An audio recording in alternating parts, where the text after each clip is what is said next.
Welcome to Onslow County Today. I'm your host, Lisa Whitman-Grice, and we have a wonderful variety of guests joining us. We'll be talking with Karen Moore from the Onslow County Public Library about all the wonderful fall activities that they have in store. We'll also be speaking with Becky Banks from Onslow County Youth Services about their school treatment program. And finally, we'll talk with Amelia Grissett from Onslow County Veteran Services about their new outreach programs. As always, thanks for joining us for Onslow County Today.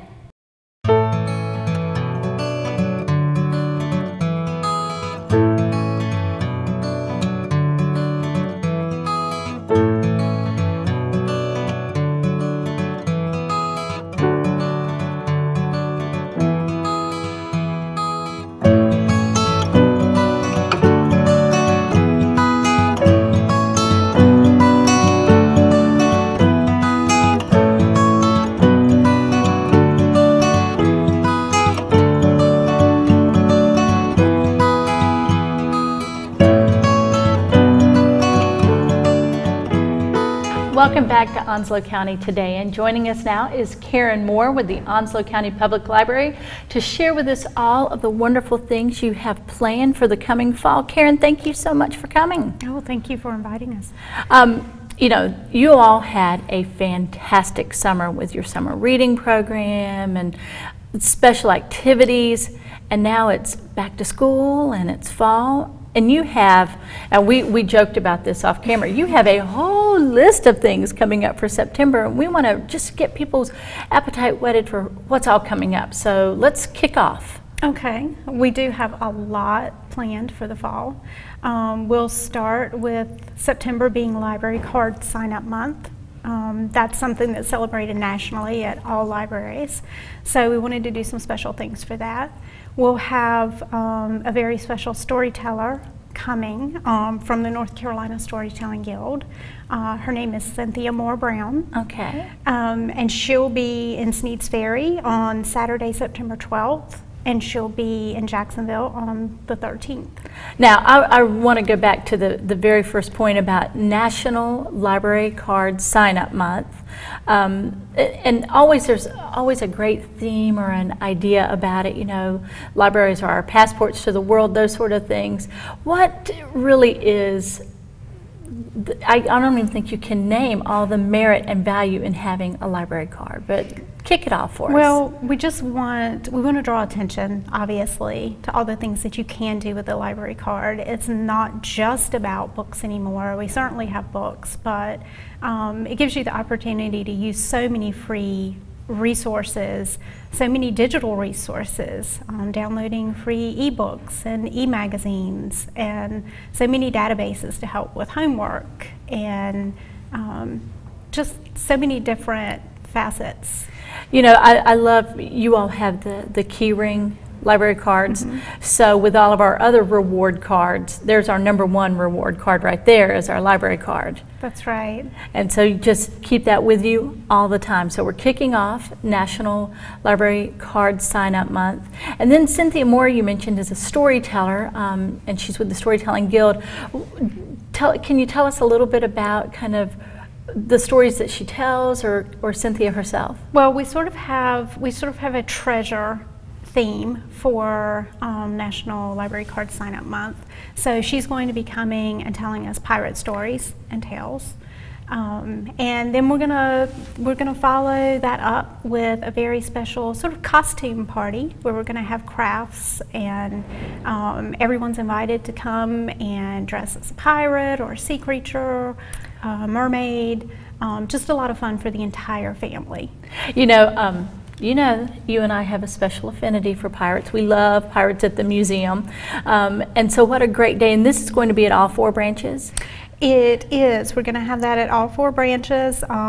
Sneads Ferry is going to be September 18th. Jacksonville is September 19th. And Richlands and Swansboro is going to be on the 25th of September. Fantastic. And it's for all ages. This is really a family event? It is for all ages. And this is one of our special after-hours programs. It's going to be from 7 until 8. We've had a few after-hours programs throughout the year, and those have been a big hit. So it's kind of a special time to come out and use the entire library. So go to the library and find inspiration for your costumes. That's right. Oh, really cool. So what else have you got going on? Oh, we'll resume all of our school year programming. Okay, very good. Sometimes we have so many special programs for the summer. We take a little break from some of those other programs. So we'll go back to our American Girl Club, and we'll also go back to our Guys Night Out. So we have something for the girls and the boys for after-school programming. So, you know, you've kept everybody thinking and charged up, and so that we didn't get that summer slump. And so you're not missing a beat. We're going from summer fun right into the fall, and then right back to your school programs. You are a busy, busy library system. Then what else have you got going on? Like, there could be more, but you do. Well, we do. We have a lot of new things going on. We have, in Swansboro, we're going to introduce something called Imagination Station, which is sort of going to be different themes each month. In Jacksonville, we're going to do some, it's called Art and More. And that is with Miss Kathy, and she does a tremendous job with her programming. Of course, we always have our teen advisory board, so we want to get our teens involved at the library as well and get their input on what they want to see and what they want to do at the library. And we have actually a new program called Coloring Creations for Adults. And that will be 6:30 on Mondays, and that's just a relaxing time for adults to come out and show their creative side. You know, we've seen a little bit of that in stores recently and online, and I've seen some articles, and you know, Pinterest is talking about adult coloring. Right. And how we all kind of want that big 64 pack of crayons and go back to our childhood. Right, it's sort of a new trend, and it's gaining speed, and so we thought this would be a really nice kind of social event for people to come out, meet other people who are creative, and share their work. We also have kind of a really special thing that we're trying to introduce for the fall. It's called 1,000 Books Before Kindergarten. So that's just going to be an ongoing program that we're just going to encourage parents to read to their children and for the young ones to read what they can. But it's just getting as much exposure as possible with early literacy before they start kindergarten. That is such an incredible idea. I love the idea of 1,000 books before kindergarten that they touch and, you know, sometimes taste, but a complete, you know, sensory experience when they read, but it instills that love of reading very early on. Right. Now, Karen, we always ask this, the charge for any of these programs? All of our programs are free. Of course, your library card is always free. And maybe I should mention, if you don't have a library card, all you need to do is bring in a photo ID and anything at all that shows your Onslow County address. Okay. And we can get you set up with your library card. And to get our children signed up for their library card, they can do that at what age? Really, we don't really set an age limit. We usually like for them to be 3, 5 years old, that age range. But if the parent has a card and wants to get a card for that child, we're certainly happy to do so. Okay. It's just adding to that little bit of a treasure idea that they get their very own, I think is fantastic. Right. And they can go to any of our branches. Of course, let's remind everybody of your website so that they can learn more details about this. It is onslowcountync.gov/library. Okay. We are open 7 days a week. Open 9 to 9 Monday through Thursday, 9 to 6 Friday and Saturday, and 1 to 5 on Sundays. Okay, that's main branch, and then your outside branches each have their own hours. Right, they do. And I should mention that a lot of the programs we've talked about are for families or for children, but we always have ongoing programs for adults as well. We'll begin offering computer basics classes again this fall in Jacksonville and Swansboro. And we also are very excited about sort of a partnership with NC Works, the fantastic employment security people will be coming by different times at all of our library locations beginning in September to help veterans with employment assistance. Fantastic. So of course we remind people visit your website. They can follow you on Facebook. You all also send out tweets and Instagram postings as well? We do. Okay. So all forms of social media, or go right in, take out that library card and delve into some treasure. That's right. Karen, it is always a pleasure talking with you. Thank you. I know it was a lot to share, but I appreciate you taking your time and telling us all about it. Oh, thank you. Welcome back to Onslow County Today, and joining us now is a new face to Onslow County Today, Becky Banks from Onslow County Youth Services. Becky, thanks for joining us. Thank you for having me. Now, Becky, we want to first let folks know your official title with Onslow County Youth Services. My official title is Behavioral Specialist with the School Treatment Program. Okay, and how long have you been with Youth Services? I've been with Youth Services for 2 years now. Okay. Now, the School Treatment Program is something very, very specific that you work with, and you have a TA that works with you as well. Right. But we really want to talk about several things. We want to talk about what is the School Treatment Program, who's eligible to participate, how you can have your child participate, and then really the benefits. So first, if you can kind of just give us a mission statement, if you will, about the School Treatment Program. Pretty much, we want to provide services to any middle school and high school student who has been suspended. What our goal is to work on those behaviors that have led to that suspension. So the first thing is really kind of that intervention. That child has had some type of conduct that has caused out of school suspension, we should say, right. Not the in-school suspension. Right. So the out of school suspension, and then your job is to help that family and help that child prevent this from happening again. Right. We want to, once a student has been suspended, first off, they have to have a minimum of 3 days, maximum of 10-day suspension. Once that student has been suspended and they're referred to us, we want to be able to provide academic support while they're attending Youth Services School Treatment Program, and we also want to be able to address any behaviors that have led to that suspension, while also teaching some life skills, kind of meeting those students' needs where they're at, so that ideally that behavior is not recurring and habitual. And how do you do that? What are some of the things that you do working with the students? Well, each student, whenever they come in, the first portion of their day is all academic. We work hand in hand with the school system. They provide their classwork and their assignments. We have computers in the classroom. There's really nothing that we don't have access to. So the students are able to maintain that academic progress and stay on top of their work. So we do that all throughout the morning, and we address behaviors as they arise throughout the entire day.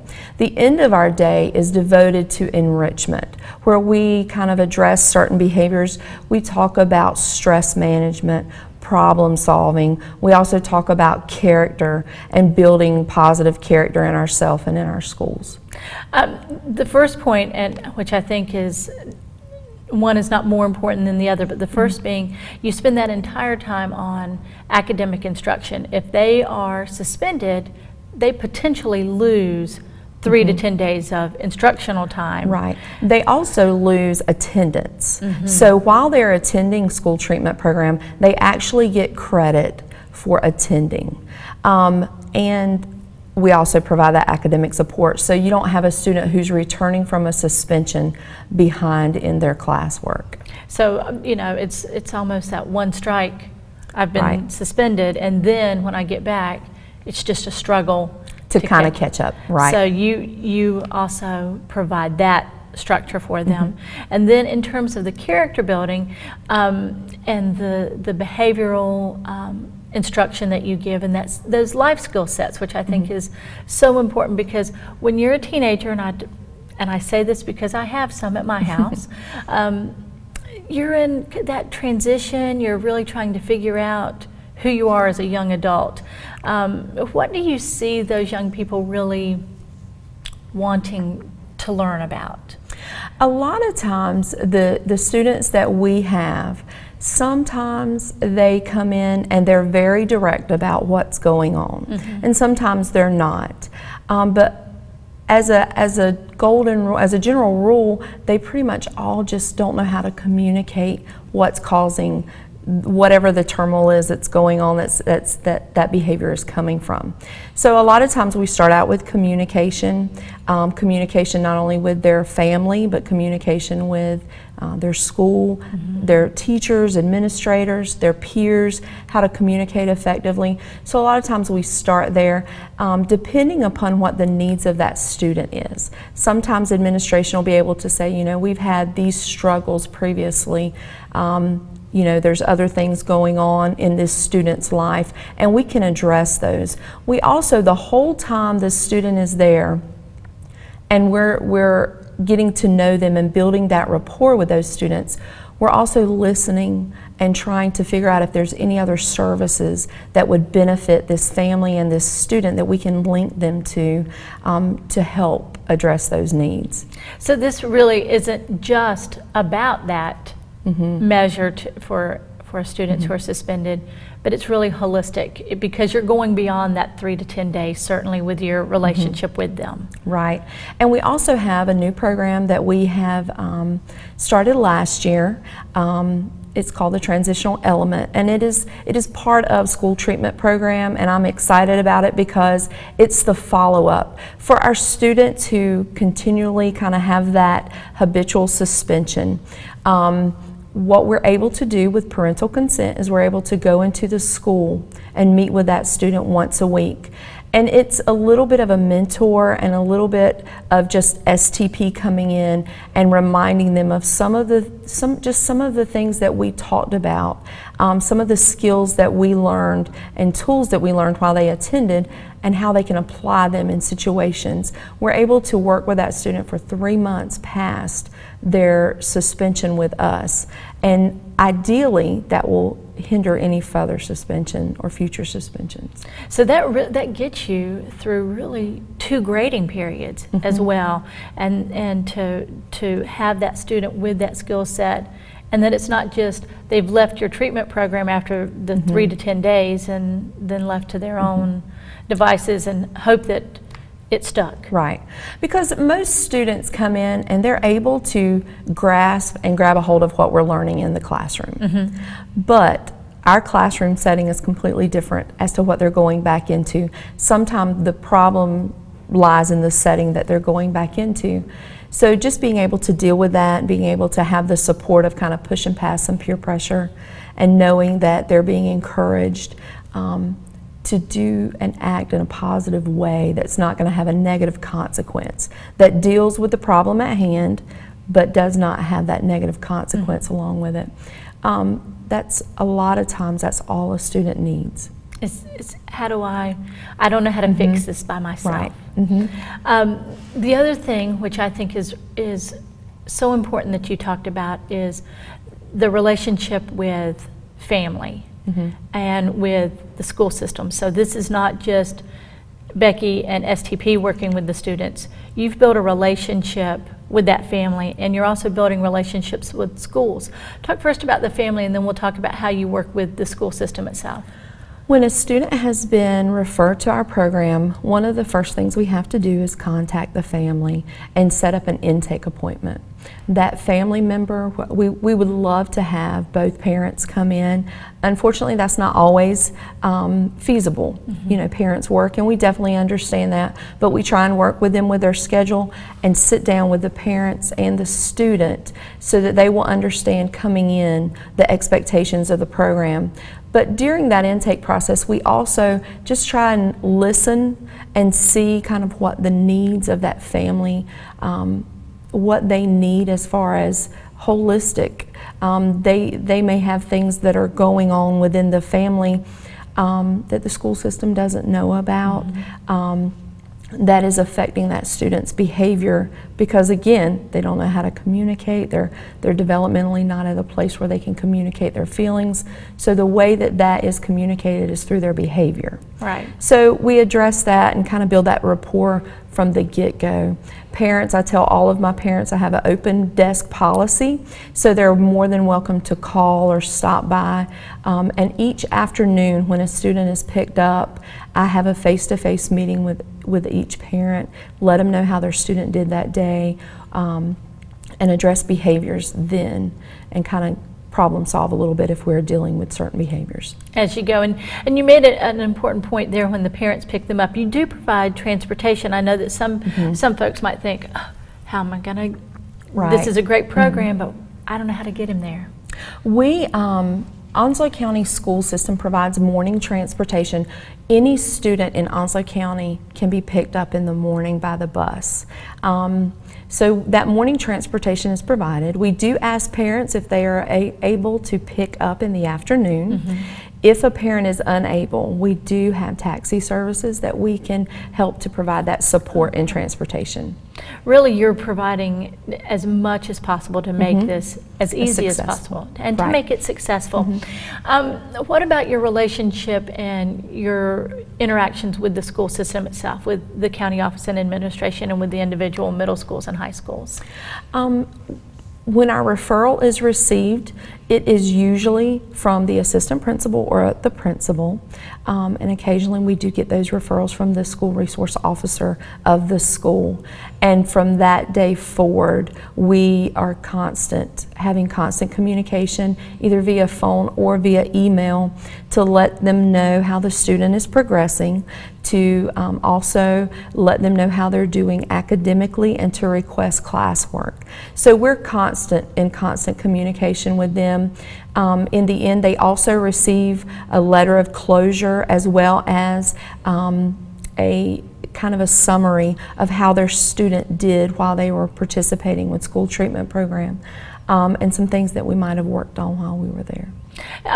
You know, you're talking about that closure. As that student leaves you, what are some of maybe the intangibles that we might not think of, in terms of, at the end of this week-long program, they're learning new things about themselves, and maybe even some new vocabulary, things like accountability or responsibility. Talk a little bit about how you see your students when they walk out the door, changes you see in them. I think a lot of times our students, one of the greatest changes that I see in our students is perspective. I try really hard to work with the students, because a lot of students come in feeling like the world's against them, and they don't have any support or any resources that they can pull from. So a lot of times we'll talk about how they can utilize those teachers and those football coaches, their administrators at school, their SROs, guidance, people in those positions that are in their everyday life, that they can build that bond with and that rapport with, to be able to have a resource.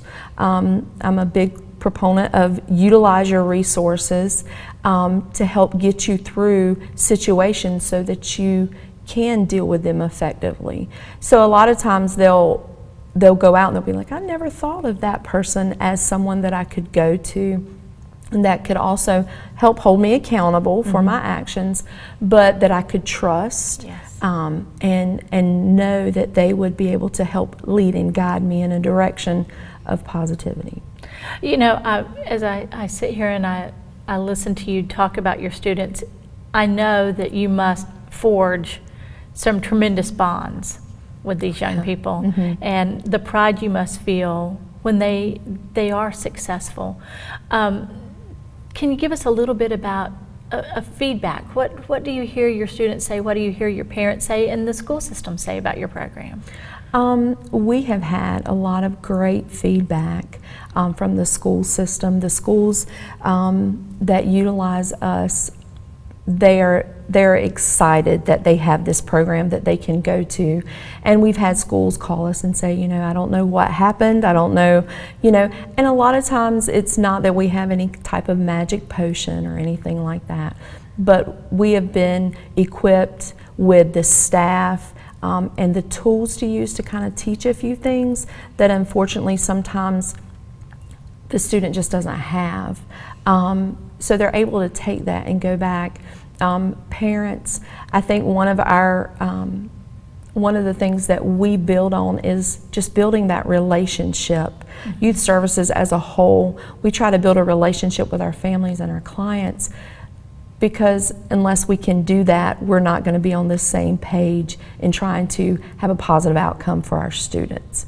So we have a lot of parents who appreciate that in us, for us to just take the time and ask about their day, and just kind of see, well, what can we do? Is there any way we can help you? So we get a lot of positive feedback. Again, behavior is a choice. So every student doesn't always go back into the school system and they're 100% successful, but I believe every student goes back with some more tools in their tool belt to be successful if they so choose. Well, I think that that's ultimately what we're talking about, is the success of the student, that's your goal, that parents and guardians, it's our goal, and administration and faculty and teachers and everyone you mentioned at the school level and at the youth services level, right. In the community, we all want them to be successful. Right. As we close out, let's let people know just how they can learn more about youth services. Can you tell us your telephone number, how to reach you, and how to find out more? Our phone number is 910-455-1202, and any type of question, I always tell people, just call us. I may not be able to provide a service to you, but I can try and help direct you. A parent cannot, one of the things that as far as receiving referrals, a parent cannot refer a student, but we can always encourage that parent to have a conversation maybe with their principal or assistant principal, and say, I would really like for my student to participate in this program. So if you have any questions, just please feel free to give us a call at that number. Well, Becky, thank you so much. Thank you for what you're doing for our middle schoolers and our high schoolers. And thanks for being one of those great resources we all need to know about. Yeah, thank you. Welcome back to Onslow County Today, and joining us now is one of our favorite Onslow County Today friends, Amelia Grissett from Onslow County Veteran Services. Amelia, welcome back. I am very glad to be here today, Lisa. You and I have had lots of visits and lots of conversations on camera and off about the programs that you all offer at Veteran Services, and I know that that is where your heart is, and we want to talk about those services, but how you've taken a little bit of a different approach to them recently, because you've begun an outreach program. Tell us a little bit about it. In July of this year, we have teamed up with the Onslow County Library, and they are providing us a meeting room, to provide services to veterans the second Friday of each month from 9 to 12. And we take our laptop out. We're able to assist with filing claims, answering questions, doing all of those things that we can do in the office. We have taken it to Sneads Ferry, and we've done this in an effort to assist those individuals that may not be as easy for them to get to the office. It may be a caregiver that doesn't have too much time to be able to come into the office, but yet needs some resources, and we're there for those reasons. So you're there in Sneads Ferry. That's been your first kind of outreach opportunity there, and you've been doing this for a couple of months now. What has the response been like? It has been really good. We have we've had some veterans to come in that have never applied for benefits before, and that's our thing, is to make sure that we're reaching the community.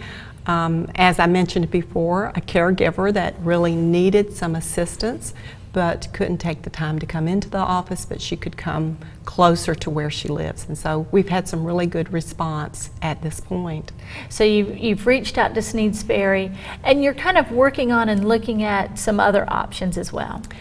Yes, what we would like to do is eventually branch out to the library in Swansboro. Okay. And that way we could reach our veterans there, or their dependents or spouses, those people that need veterans benefits, make it a little easier for them to get to us.